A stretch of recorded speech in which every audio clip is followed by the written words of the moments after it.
Colossenses capítulo 1, verso de número 9. Eu vou ler na versão A Mensagem, que é a versão que eu estou lendo a Bíblia nesse segundo semestre. Saibam que, desde o primeiro dia em que ouvimos a respeito de vocês, não paramos de orar, pedindo que Deus dê a vocês mente sábia e espiritual, para que adquiram uma compreensão perfeita de como Deus trabalha. Oramos para que vocês vivam bem para o Senhor e o deixem orgulhosos do trabalho que realiza em seu jardim. Vocês aprenderam como Deus trabalha e aprenderão como fazer o trabalho de vocês. Oramos para que permaneçam firmes em toda a jornada, sem precisar fazer força, mas dependendo do poder glorioso que Deus nos dá. É o poder que suporta o insuportável e se derrama em alegria e gratidão ao Pai, que nos fez fortes o suficiente para que tenhamos parte em tudo de glorioso e belo que Ele tem para nós. Ler esse texto aqui trouxe refrigério à minha alma. Eu acredito que a todos nós, sabendo que tem um Deus que trabalha em nosso favor, que tem um Deus que está preparando todas as coisas, que Ele está conosco em todo o tempo. Pai, em nome de Jesus, fala conosco, aplica a Tua palavra ao nosso coração, que Tua boa mão, que Teu Espírito nos direcione, e que Ele traga conforto e direção para a nossa vida em todo o tempo, em tudo, para a glória do Teu nome. Em nome de Jesus nós oramos e agradecemos, amém e amém. A cidade de Colossos é como uma cidade dentro de um estado, como se fosse Petrópolis para o Rio de Janeiro. Éfeso era tipo a capital, era aquela cidade principal da região, e Colossos era uma cidade dentro daquele estado. E é interessante que Paulo não evangelizou nesse lugar. Quem evangelizou nesse lugar foi Epáfras.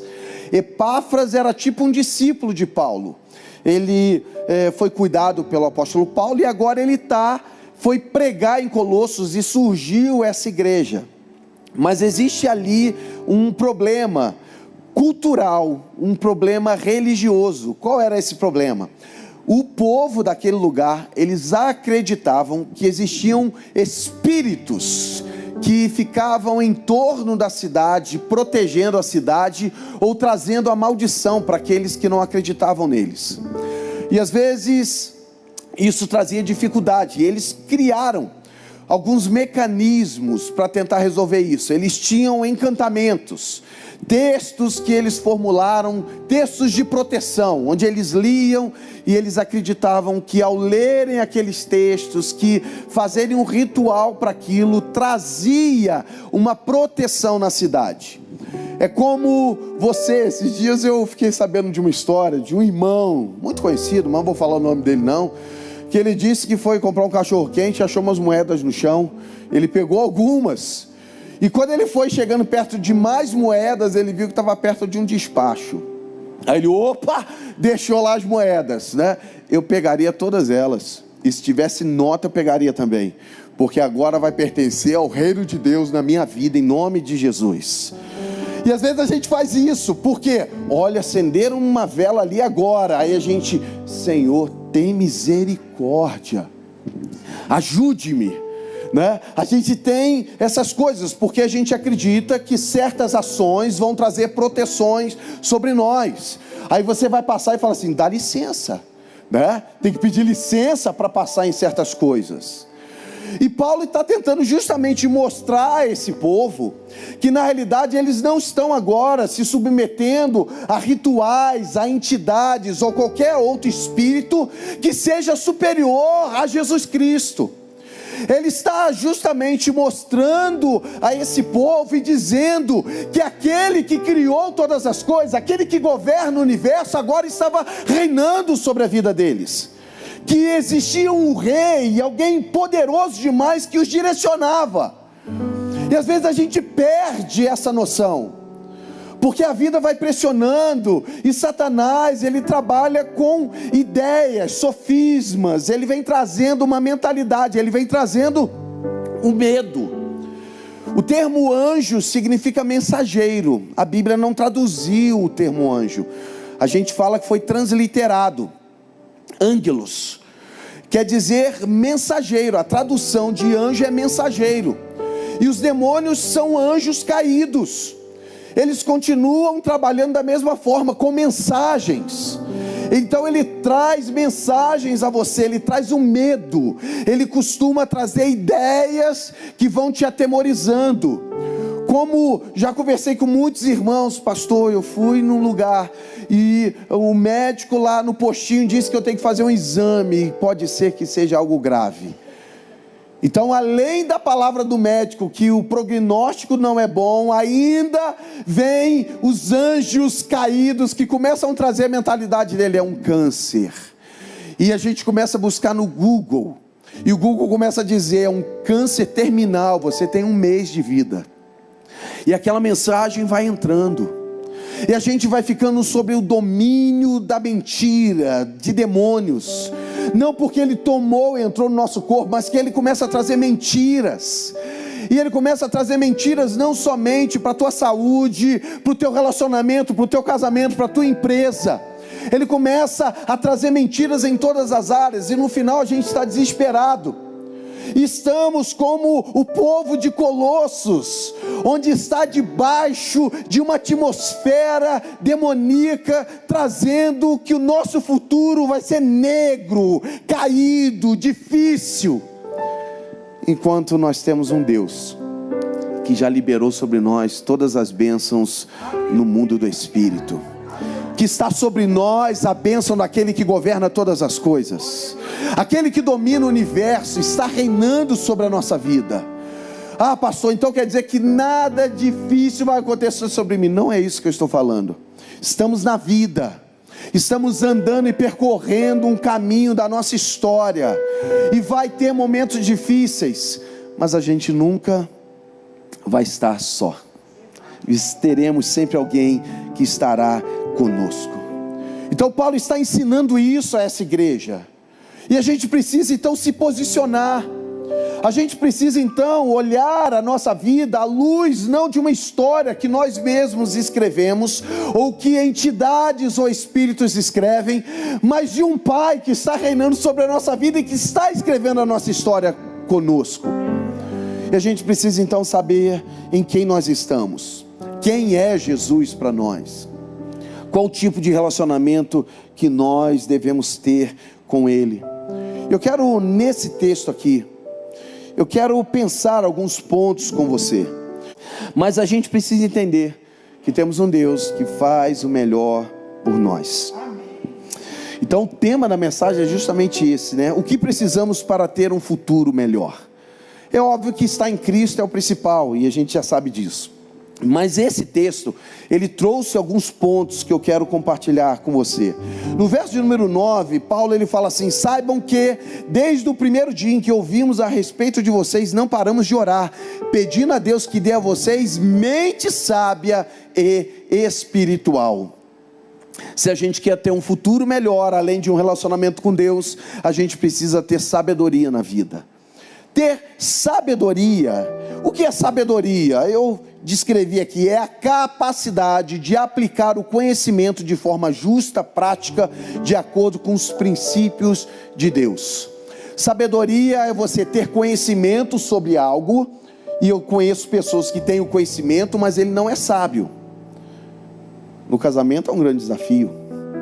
A gente tem o conhecimento do que pode e do que não pode fazer, do que aborrece ou não aborrece nossa esposa, do que traz dificuldade para o esposo ou não. Aí sabe o que acontece? A gente é sábio demais e vai e faz o que não é para fazer.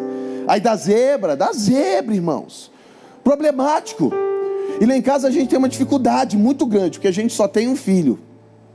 E quando só tem um filho, ele escolhe no momento que ele decide ficar do lado de quem. Então, dependendo da situação, ele está do meu lado. Dependendo da situação, ele está do lado da mãe. Depende do interesse. Entende? Do que ele está buscando de interesse para ele. Olha que desafio, meu irmão. E ter sabedoria é a gente saber aplicar o conhecimento. E às vezes a gente tem o conhecimento, mas a gente não é sábio. A gente sabe o que precisa fazer, conhece, mas a gente não faz. Isso é falta de sabedoria. Oh, Jesus, tem misericórdia.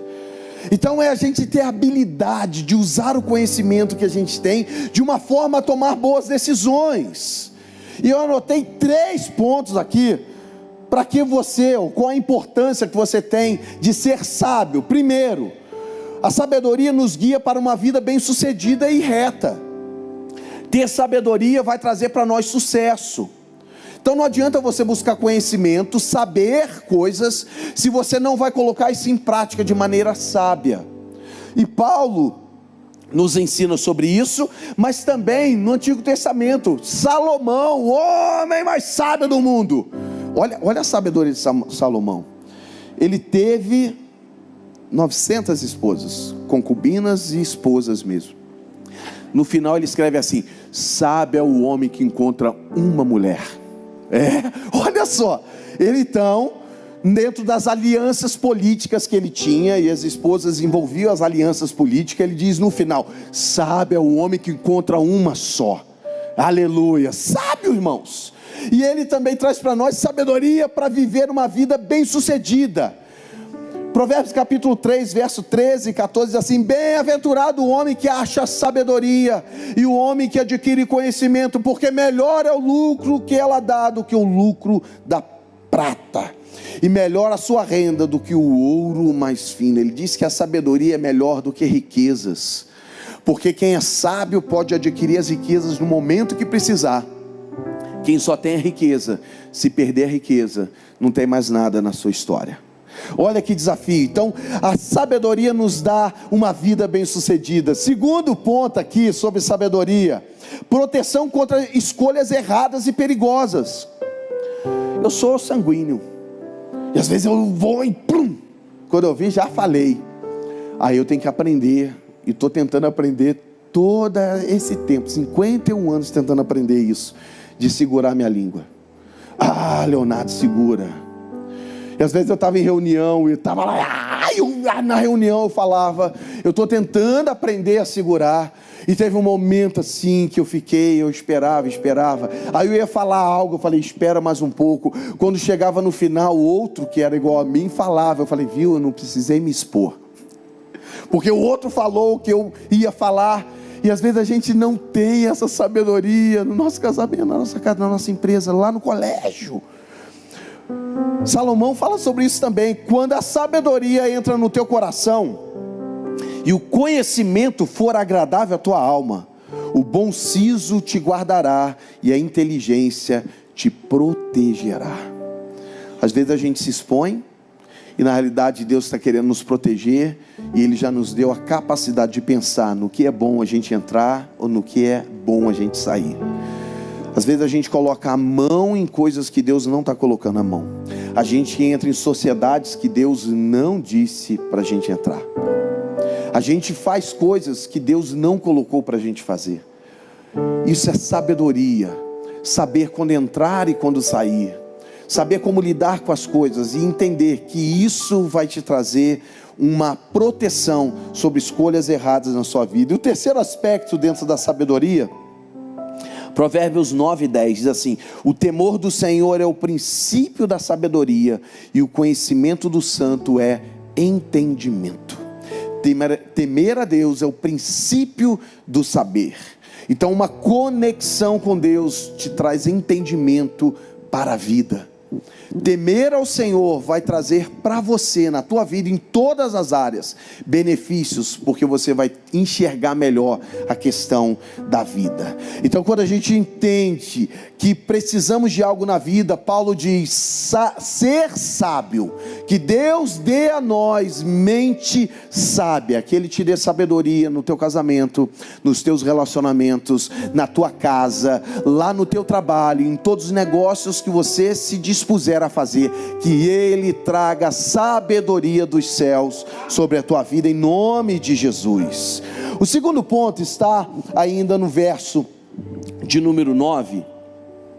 Oramos para que vocês vivam bem para o Senhor e o deixem orgulhoso do trabalho que realizam. Lógico que o termo orgulhoso aqui não é o termo orgulhoso como nós temos hoje. né? Lógico que ele está tentando trazer para uma linguagem que a gente possa compreender melhor, que nos deixe feliz, né? Assim como a gente vê o nosso filho crescendo e alcançando coisas, a gente diz assim, estou orgulhoso dele, mas não é orgulhoso no sentido de Satanás se orgulhou e caiu, mas é no sentido de alguém que está feliz com a atitude que outros estão tendo. Então, para a gente ter um futuro melhor, a gente já citou isso aqui, pastor Gerson fala isso muitas vezes, ele fala que você deve servir a Deus. Servir a Deus. Às vezes a gente entende que nos servir vai ser sempre melhor do que servir a Deus, que fazer para nós é sempre melhor do que fazer no reino de Deus. É o grande desafio que nós temos de entender que servir a Deus vai trazer benefícios sobre nós, que servir a Deus vai trazer o reino de Deus sobre a nossa vida, vai trazer Deus para o nosso lado e caminhar. A gente costuma ter uma reunião com o pessoal que vai se batizar e com os familiares e parentes que queiram participar, e a gente apresenta a liderança da igreja. E quando a gente apresenta a liderança, a gente diz onde as pessoas podem servir, porque ele está chegando. Se ele entender que ele servir é a melhor escolha que ele vai fazer para a vida, ele vai compreender no caminhar da vida dele que ele conseguiu tomar decisões melhores do que antes, porque ele está servindo a Deus. E agir sempre com muito carinho, né? Apresenta as coisas com muita sabedoria. E nessa última reunião ela lembrou de um período que ela disse que tinha que fazer uma apresentação muito importante no trabalho. Ela é professora, então ela tinha que compartilhar algo com os colegas. Ela disse que ela não conseguia terminar aquilo, e disse que de manhã no domingo ela falou assim, eu não vou no culto à noite, não vai dar tempo, eu não terminei ainda, Deus sabe, é o meu trabalho, eu preciso fazer o meu trabalho. E ela disse que ficou a manhã toda, a tarde toda, e ela pensando, eu vou ver alguém para ficar lá no meu lugar, eu não vou poder servir nos levitas nesse dia. E ela começou a fazer isso, e ela disse que o tempo foi passando, ela também não fez contato com ninguém. Quando chegou mais próximo, ela disse, eu não vou conseguir ninguém para me substituir, eu vou lá porque eu tenho um compromisso e eu vou fazer lá o meu melhor, mas depois eu preciso correr para casa.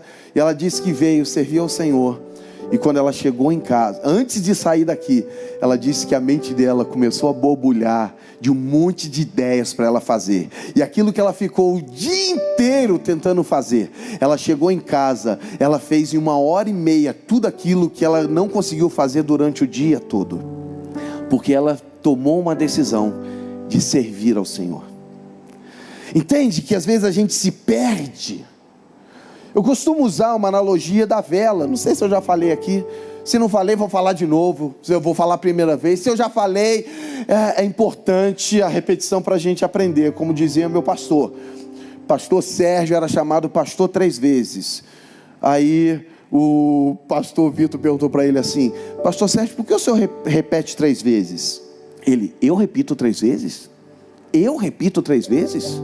Eu repito 3 vezes?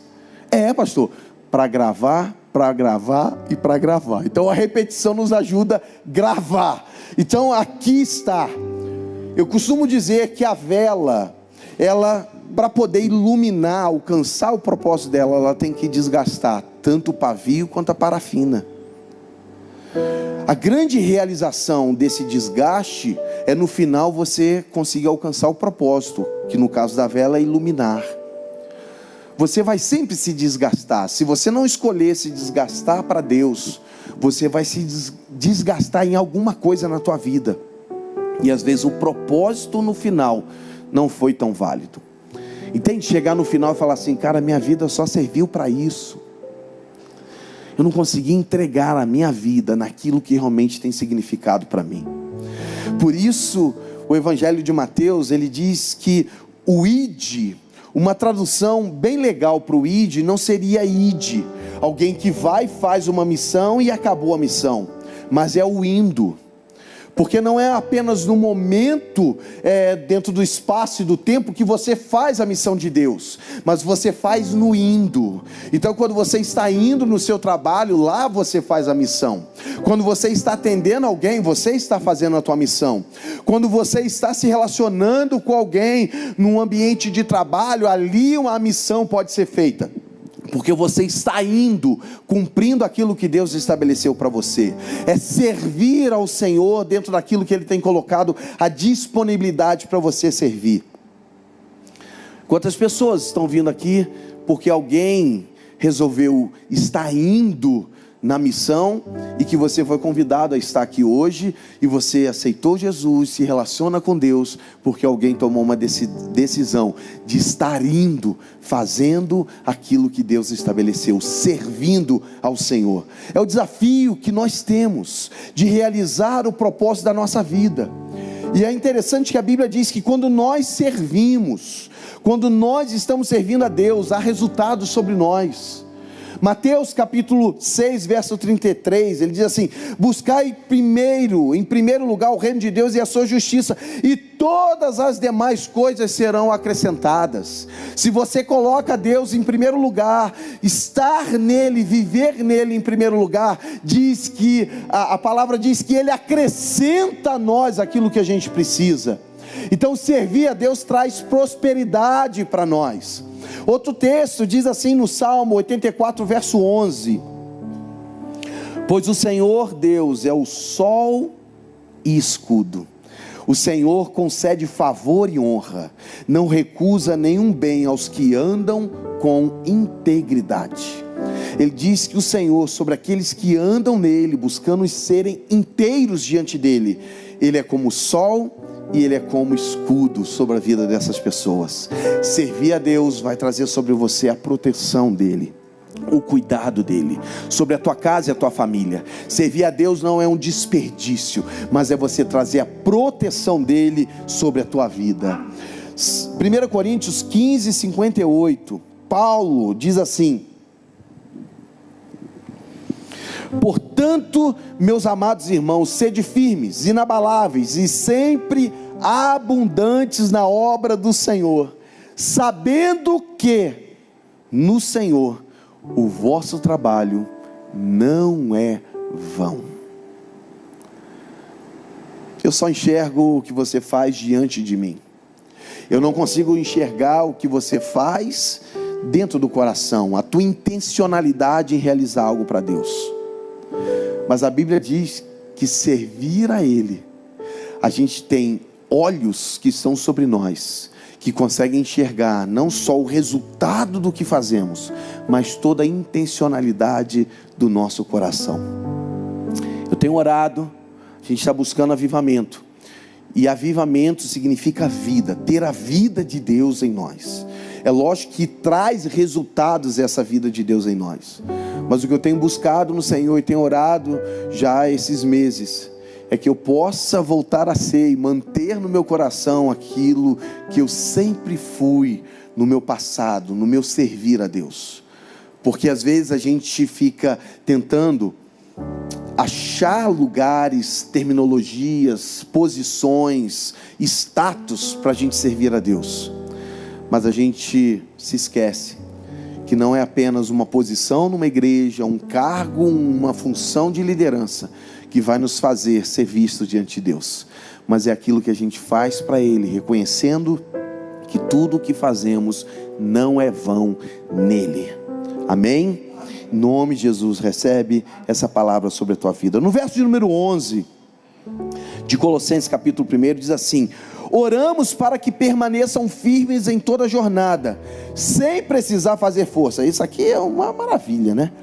Que a gente faça algo, esteja firme ali, mas que você não precisa fazer tanta força.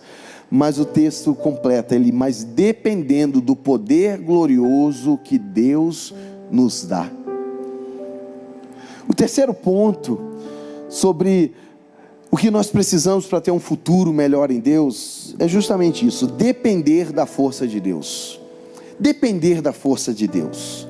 É óbvio que, pastor, então se eu vou depender da força de Deus, eu não preciso fazer mais nada. Não, já foi delegado sobre você aquilo que você tem que fazer. Deus, ao criar o jardim, e a ideia do jardim é um lugar de delícias, coloca Adão e Eva naquele lugar que era um lugar de delícias. E é interessante que o lugar já estava pronto. Então ele diz: vou colocar vocês, né? Deus diz lá na comunidade dele do céu, vou colocar eles no lugar de delícia. E olha só para tu perceber, Deus fez o homem e o coloca já no domingo, ou no sábado, que era o 7º dia. Eles já são criados no dia de descanso. Olha só o que Deus faz. eles são colocados num lugar de delícia já no dia de descanso. Então Deus nos fez e Ele delegou e diz assim: olha, vocês vão cultivar o jardim. Mas na percepção de Deus, Ele já faz o homem e a mulher no dia de descanso e coloca eles num lugar de delícias. Olha que analogia interessante, porque ao mesmo tempo que Ele diz que temos que trabalhar, Ele nos coloca dentro de uma estrutura que já estava pronta por Ele e nos coloca num lugar de descanso. E às vezes a gente acredita, e acredita muito, que tudo depende do que nós fazemos.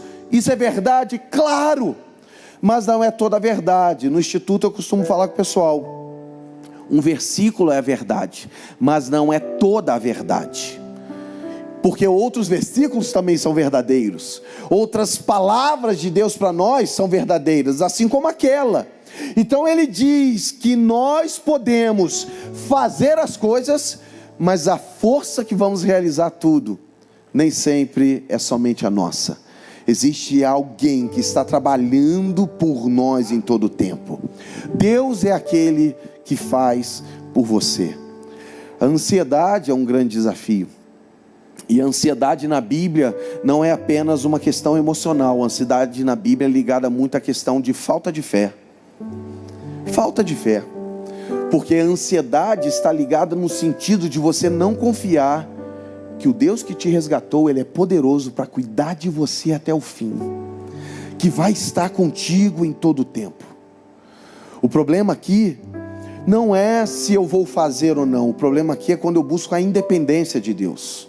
O problema aqui é quando eu recebo algo da parte do Senhor e que eu tive que trabalhar para conquistar aquilo que Deus está me dando. É quando a gente acha que foi apenas o nosso braço. Em Deuteronômio, Deus fala isso ao povo, quando diz que vai colocá-los na terra, mas que eles, ao entrarem na terra, quando eles começassem a cultivar aquela terra e terem os benefícios daquele lugar, eles não poderiam se esquecer do Senhor, acreditando que foi a mão e o braço deles que deu a conquista, mas que foi o Deus que os fez entrar naquele lugar, que os abençoou. Deuteronômio capítulo de número 8, do verso 11 ao 18. Eu não vou ler para não ficar extenso, mas a supra-sumo do texto fala isso. Vocês vão trabalhar e vão ter os benefícios, mas o resultado disso não pode ser apenas uma mentalidade que vocês conquistaram pela força própria, mas que eu, o Senhor, o Deus de vocês, estive junto com vocês, os capacitando para dar tudo aquilo que vocês conquistaram. O texto fala de dependência de Deus, reconhecimento da sua graça, de humildade e de gratidão. Quais são os benefícios de confiar no Senhor? Eu separei 3 aqui. Capacitação de suportar o insuportável, que é o que o texto diz, e eu gostei muito disso. Eu falei, cara, que coisa legal, suportar o insuportável. Fortaleza, que é uma virtude grega, que eles falam da virtude grega, que é o meio termo, né? Fortaleza também é utilizado, algumas traduções trazem como coragem. Coragem não é apenas alguém que vai lá enfrentar o desafio. Eu sou do BOPE, agora eu vou subir esse morro. Entende? Mas a coragem não é apenas alguém que exerce algo, mas é alguém que tem a capacidade de suportar as adversidades também. Ser pastor é um privilégio, de fazer parte da vida de pessoas e de ouvir coisas que você diz assim: como essa pessoa suportou tudo isso? Como ela teve a capacidade de resistir a tudo isso? Aí a Bíblia nos mostra que é a capacidade que vem de Deus, que nos faz suportar aquilo que é insuportável. Somente Ele pode fazer isso por nós. O segundo aspecto, dentro desse ponto aqui sobre depender da força de Deus, a força de Deus nos dá segurança contra inimigos. Eu não estou falando apenas de inimigos físicos. Tem pessoas que escolheram ser nossos inimigos. Você não fez nada, mas ele não foi com a tua cara e ele decidiu ser teu inimigo. Eu não sei se você já passou por isso. pessoas que decidiram ir contra você. Eles viram algo em você e decidiram agora lutarem contra você. Se você está nessa condição, você tem um Deus que é o teu defensor. Você tem alguém que guerreia por você. Mas a gente tem inimigos que não são visíveis. Temos inimigos que a gente não consegue ver, porque são seres espirituais e que estão sempre contra nós.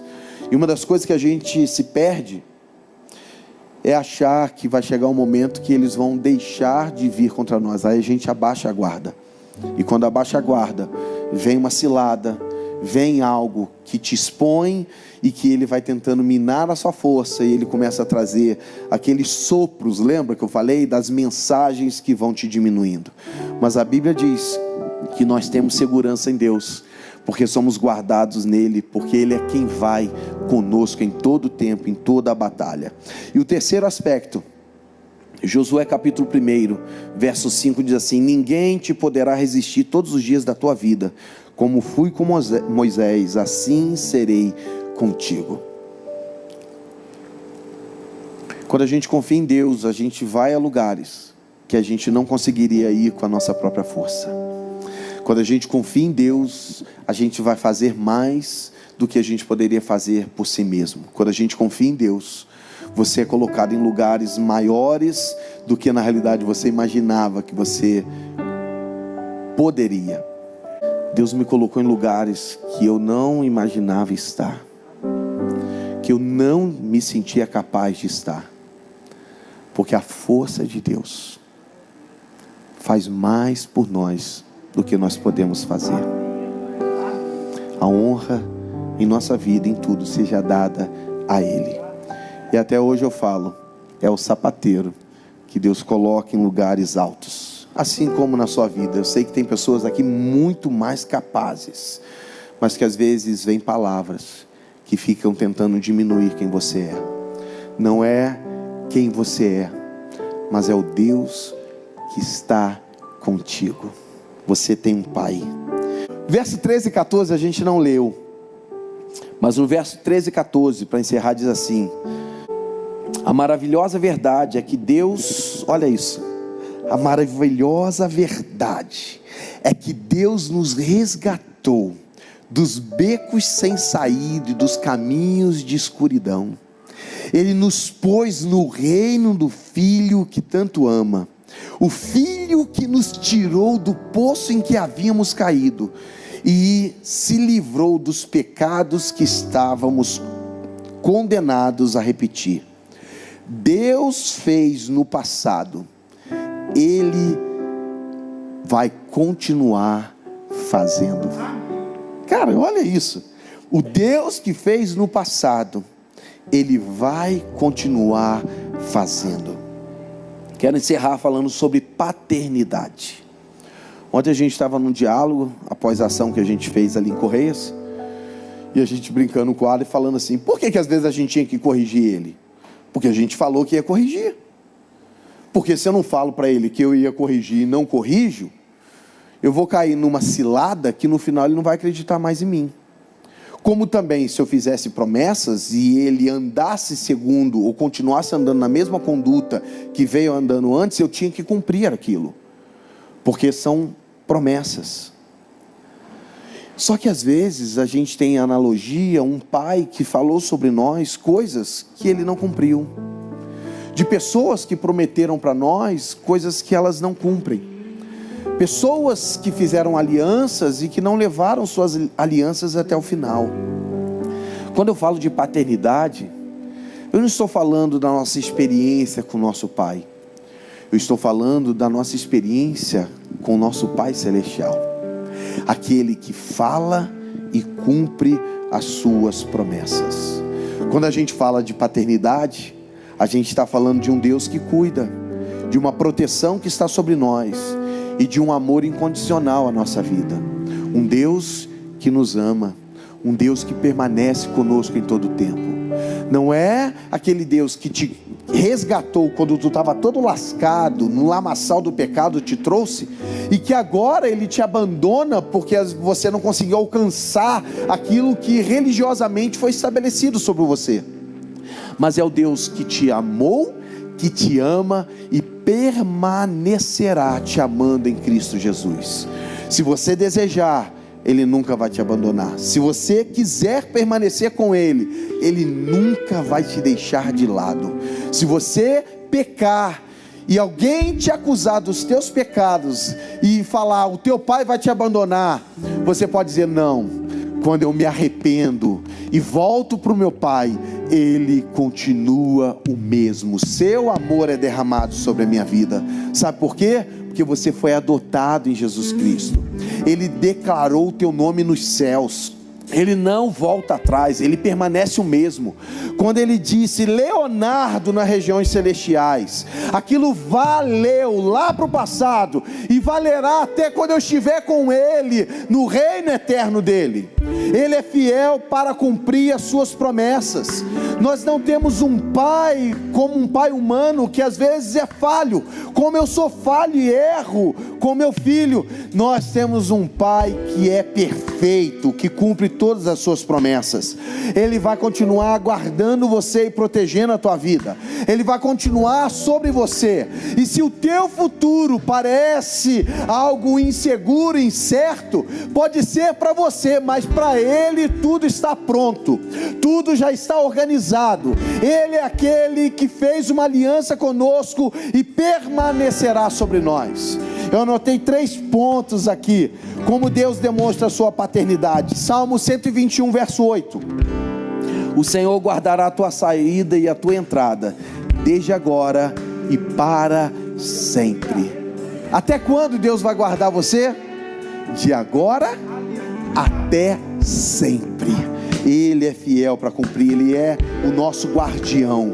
Isaías 49, verso 15 diz assim: porventura pode uma mulher esquecer-se tanto do filho que cria, que se não compadeça dele, do filho do seu ventre? Mas ainda que esta se esquecesse, eu todavia não me esquecerei de ti. Aleluia. Hebreus 12, 6. Porque o Senhor corrige a quem ama e açoita o filho a quem recebe. Pastor, Deus está me disciplinando. Que maravilha, você tem um pai. Porque o pai que ama não vai deixar você da maneira que você está. Ele vai corrigir você até que você alcance aquilo que Ele tem sobre a tua vida. Ele é o Deus que nos dá sabedoria para viver. Ele é o Deus que nos faz servir a Ele. Ele é o Deus que está conosco e nos faz depender da sua própria força. É o Deus que fez e continuará fazendo. O Deus que fez é o Deus que vai continuar fazendo. O Deus que fez, Ele vai continuar fazendo. O Deus que já fez coisas extraordinárias na sua vida é o Deus que vai continuar fazendo, em nome de Jesus.